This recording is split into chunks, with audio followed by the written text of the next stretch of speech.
താമരശ്ശേരി ഷഹബാസ് കൊലക്കേസിൽ കുറ്റപത്രം സമർപ്പിച്ച അന്വേഷണ സംഘം ജുവനൈൽ ജസ്റ്റിസ് ബോർഡിന് മുമ്പാകെയാണ് കുറ്റപത്രം സമർപ്പിച്ചത്. 6 പേരാണ് പ്രതിപ്പട്ടികയിലുള്ളത്.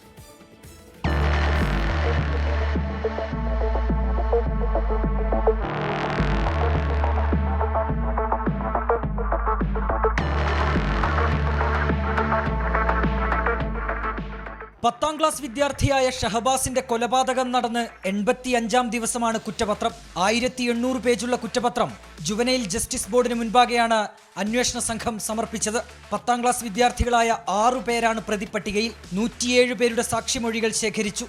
ഇൻസ്റ്റഗ്രാം ഉൾപ്പെടെയുള്ള സമൂഹ മാധ്യമങ്ങളിൽ പ്രതികളായ വിദ്യാർത്ഥികൾ നടത്തിയ സംഭാഷണങ്ങളുടെ വിവരങ്ങളും കുറ്റപത്രത്തിലുണ്ട്. കൊലപാതകത്തിന് പിന്നിൽ ഗൂഢാലോചനയുണ്ടോ എന്ന് സംശയിക്കുന്നതായും ഇതിനായി തുടരന്വേഷണം നടത്തുമെന്നും കുറ്റപത്രത്തിൽ പറയുന്നു.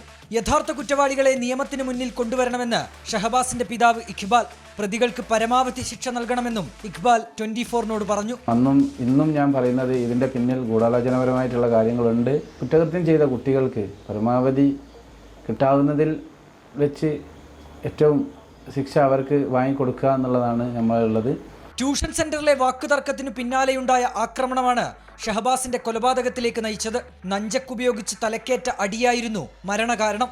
സംഭവത്തിൽ 6 വിദ്യാർത്ഥികൾ പിടിയിലായെങ്കിലും മുതിർന്നവരെ ഉൾപ്പെടെ പ്രതി ചേർക്കണമെന്ന് ഷഹബാസിന്റെ കുടുംബം ആവശ്യപ്പെട്ടിരുന്നു. 24 കോഴിക്കോട്.